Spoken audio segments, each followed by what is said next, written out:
গেছি ফিনকপ group of কোম্পানিজের আরেকটি খুব সাকসেসফুল স্টোরি নিয়ে।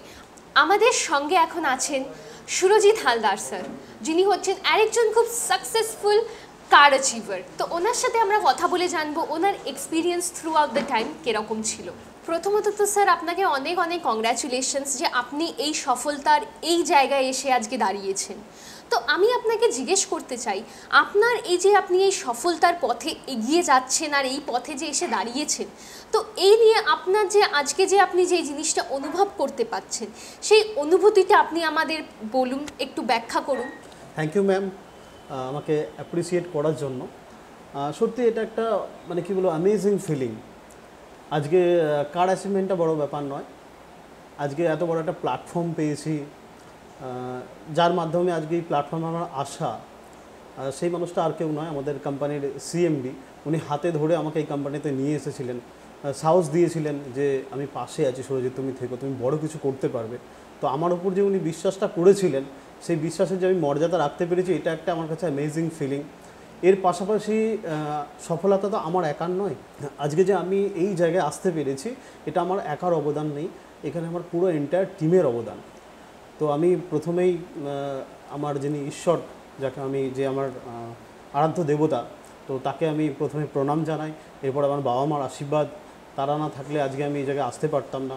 আরেকজনের কথা অবশ্যই আমাকে বলতে হবে, কারণ সেই মানুষটাও আমার সফলতার যে আমি এত দূর আজকে আসতে পেরেছি তারও অবদান আছে। সেই মানুষটাকে সঙ্গে করে আমি এই কোম্পানিতে এসেছিলাম। তো আজকে আমরা একসাথেই সফল হয়েছি এবং আমি অঙ্গীকারবদ্ধ যে যতদিন আমি কর্মজগতে থাকবো, তার সঙ্গে সারা জীবন কাঁধে কাঁধ মিলিয়ে, হাতে হাত মিলিয়ে একসাথে আমরা কাজ করব। তিনি আর কেউ নন, আমাদের respected sir mister Ripon sir. উনি আমার সাথে আছেন, আমরা দুজন দাদা ভাইয়ের মতো একসঙ্গে থাকি, বন্ধুর মতো একসাথে থাকি, এগিয়ে চলেছি। তো তারও অবদান অনেকটা আছে আজকে এই জায়গায় আসাতে।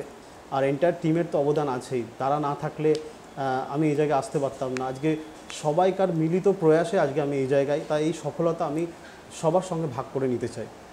অ্যামেজিং একটা ফিলিংস। সবচেয়ে বড় ব্যাপার হচ্ছে যখন প্রথমে আসি কোম্পানিতে, তখন তো নর্মাল ছিলাম, তারপরে কাজের পারফর্ম করে কোর কমিটিতে আসা, সেটা একটা সম্মানের ছিল, দারুণ একটা ফিলিংস ছিল। সফলতার সাথে সেদিন থেকেই পেয়েছিলাম, যেদিন এখানে যুক্ত হয়েছিলাম।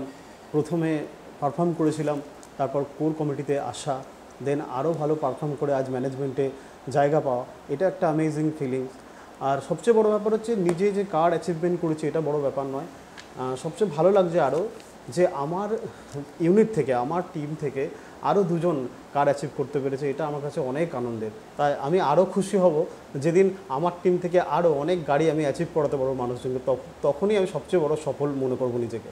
তো স্যার আমার নেক্সট কোয়েশ্চেন আপনার কাছে এইটা, যে আপনি ফিনকপ গ্রুপ অফ কোম্পানির সাথে এত বছর ধরে জড়িত আছেন, তো আপনার থ্রু আউট দ্য টাইম আপনার এক্সপিরিয়েন্স কীরকম? তো সেই ব্যাপারে আপনি আমাদের কিছু বলুন, যাতে ওই এক্সপিরিয়েন্সের কথা শুনে আরও লোক এই পরিবারের সাথে যুক্ত হতে পারে।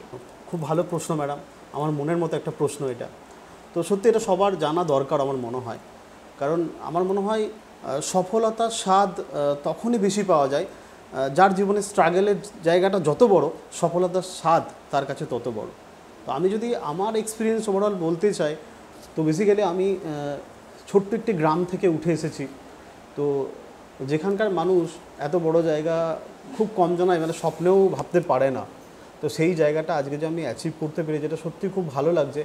আমরা যারা গ্রামে থাকি তাদের কাছে এটা একটা নিদর্শন হওয়া উচিত যে একটা গ্রাম থেকেও আমার মতো ছেলে যদি এই জায়গায় আজকে আসতে পারে, তাহলে সবাই করতে পারে, সেটা শুধু ইচ্ছা শক্তির একটু দরকার হয়।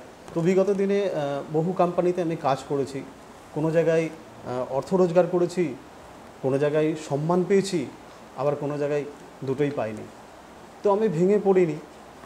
সত্যি কথা বলতে স্ট্রাগল না করলে তো বড় সফলতা পাওয়া যায় না। আজকে যাদেরকে আমরা স্মরণীয় বরণীয় মনে করি, আজকে বড় বড় মহান যারা ব্যক্তি মনীষী, তাদের লাইফটাও যদি আমরা দেখি, তাদের জীবনেও কিন্তু স্ট্রাগল আছে।